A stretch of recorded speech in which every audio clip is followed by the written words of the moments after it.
You're listening to the Free to Be Mindful podcast, which provides bite-sized tips for busy parents, educators, and anyone working with kids. These real talk conversations focus on mindful living, mental health, and personal growth, helping all to learn, grow, and inspire with mindfulness in mind. I'm your host, Vanessa de Jesus Guzman, educator, licensed professional counselor, entrepreneur, and mom. I'm passionate about helping folks live life with peace of mind and ease of heart while not losing their, well, you know, here we go.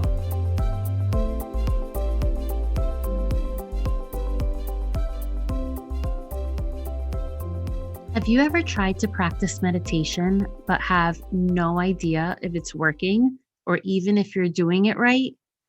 Wouldn't it be awesome if there was something to let you know when you're in the zone, to let you know to do more of that?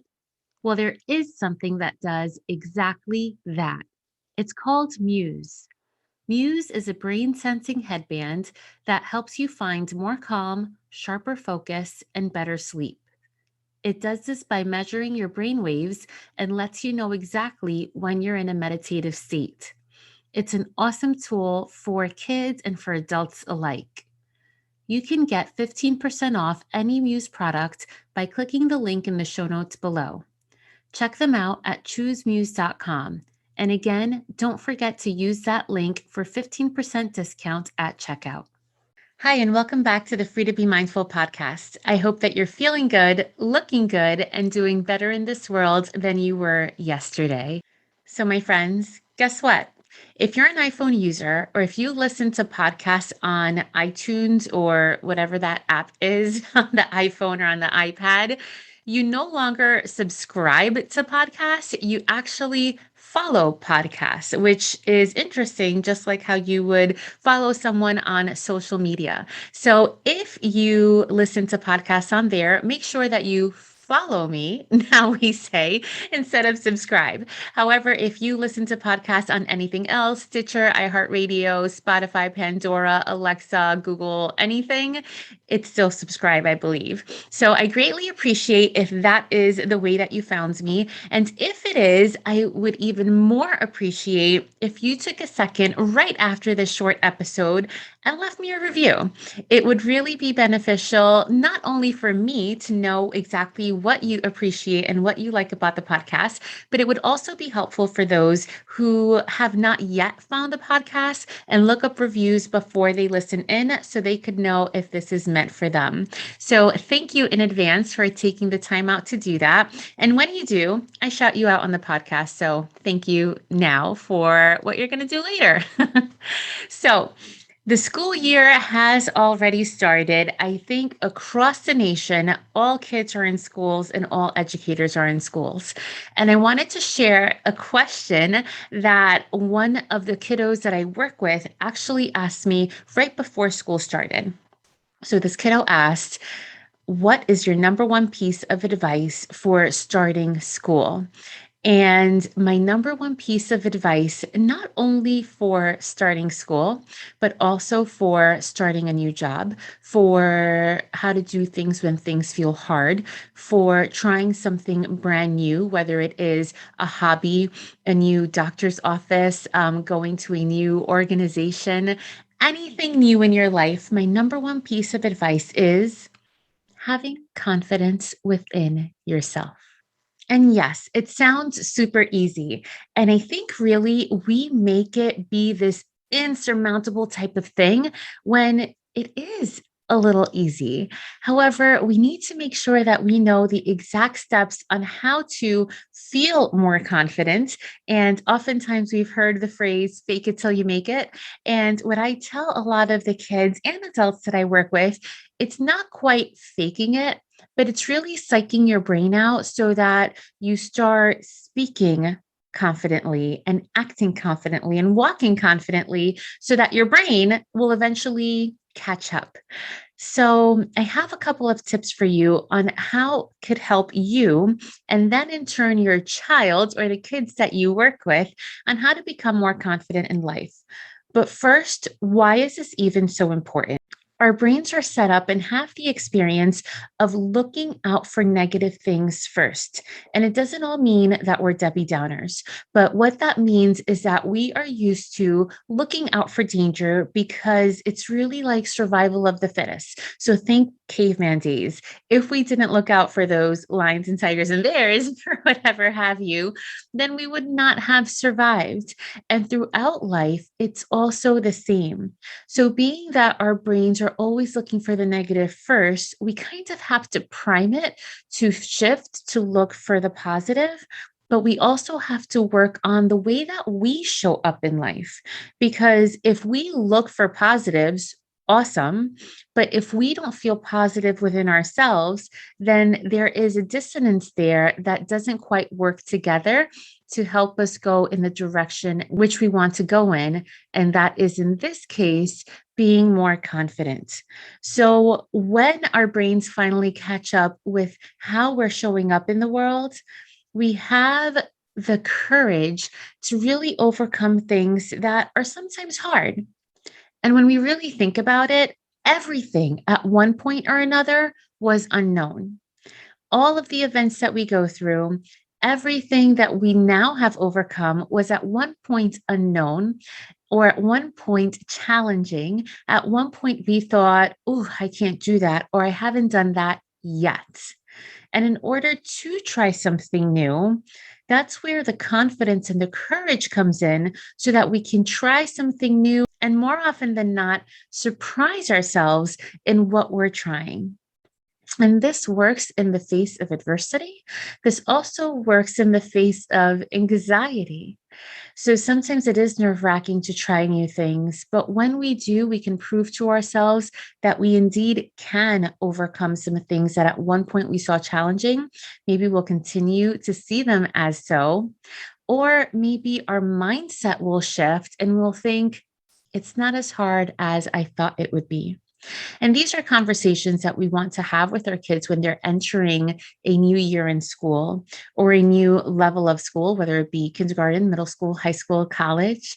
But there are also things that we can tell ourselves, as I stated at the beginning, when we try new things, when we go on a first date, or when we go on an interview, or when we're meeting up with a friend in person that we haven't seen in a long time, or when we're going to try out a new organization or hobby, we too must also have the courage to try new things, because if we don't, then we kind of stay stagnant and then we don't grow as people.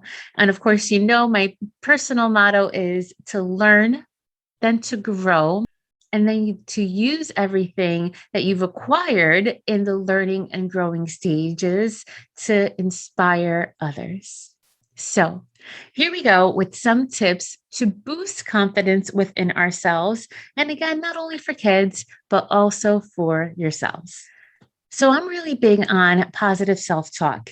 And sometimes we have to, again, psych our brains out and speak out loud to ourselves or out loud in our minds so that our brains can catch up with what we're saying. So using positive statements like, I've got this, or I can do this, or this may be a little bit challenging, but I'm going to conquer it, or I don't have it now, but I will. I don't have it yet. So just talking positively to yourself goes a long way. The other thing is to remember self compassion, which means that if you try something and it didn't go as well as you expected it to, remember to have grace with yourself and then to have the courage to try something again. Something else that I always emphasize is trusting yourself that you can do new things and that you can do hard things.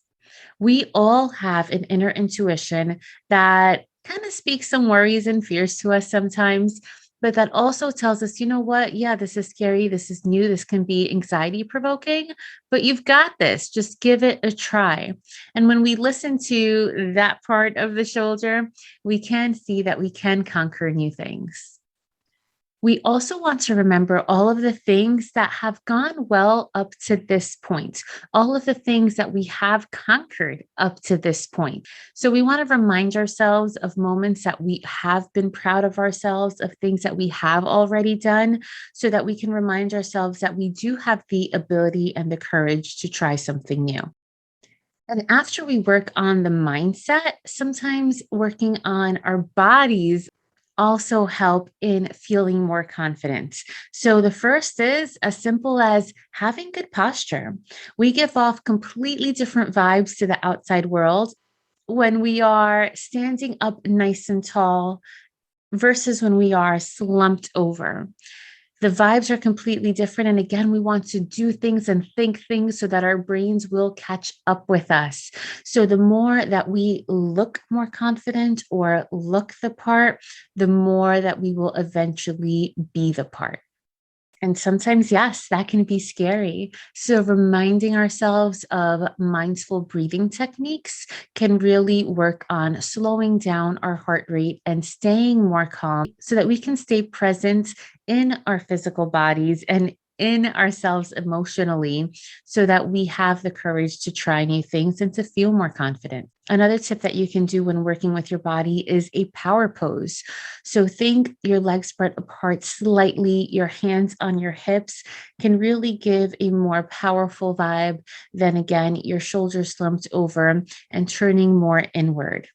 When we practice, even if it's slightly kind of hands on hips, even if it's transition from one movement to another, it really screams confidence to those who are looking at us, but also to our minds. So we discuss mindset, we discuss body, and the rest is what we are actually able to do. And that is being prepared to take on new things. So if you're going on a new interview, be prepared for that interview in the information and knowledge that you need to know before going in. If you're going on a first date, be prepared and practice in front of a mirror. Practice having conversation and even speaking points that you had somewhat of a dress rehearsal before going on the actual stage, so to speak. And something that I myself do when I bring the day to a close every single evening is expressing gratitude, looking for the positive things that have happened throughout the day, even if they are super small, gives you a boost of knowing that the next day can be just as good, or the next day can also bring those small little things that eventually amount to the big things. So I always express gratitude. You can do it within yourself or to a higher power or whatever it is that you feel most comfortable with, so that again, you're priming your brain to see the positives in the day so that you can slowly become more positive yourself and in turn become more confident. So, just practicing these tips, does that mean that we're never ever going to get worried or scared or just fearful of trying something new? Absolutely not. That's all part of life. But practicing these things and keeping these things in mind really will make a difference when we are faced with challenges. The main thing is knowing that we can overcome a challenge, even if it's not the first time, the second or the third time. But the first step has to be at least in trying. And knowing that we can try something new can give us the boost and confidence that we can eventually overcome with enough practice. So, whether it is, again, starting the first day of school, a new level of school, or anything new, know that you have the confidence within yourself to be successful if you just give things a try. So, right now, regardless of where you are or what you're doing, take a breath in through your nose and exhale out through your mouth. And working on mindset and positive thoughts, I welcome you to repeat after me out loud or in your mind. I am powerful. I am beautiful. I can do hard things. I have enough. I do enough. And I am enough. Have a great week. I hope you enjoyed this week's show. It would mean a ton if you took this moment to review the Free to Be Mindful podcast on the platform you catch your favorite shows. That quick and easy act lets me know what you enjoy, and it helps others find the podcast too. And of course, don't forget to subscribe so you can listen along next week.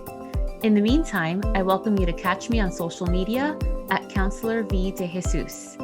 And as always, remember, in a world where you are free to be anything that you want to be, you are always free to be mindful. Catch you next week.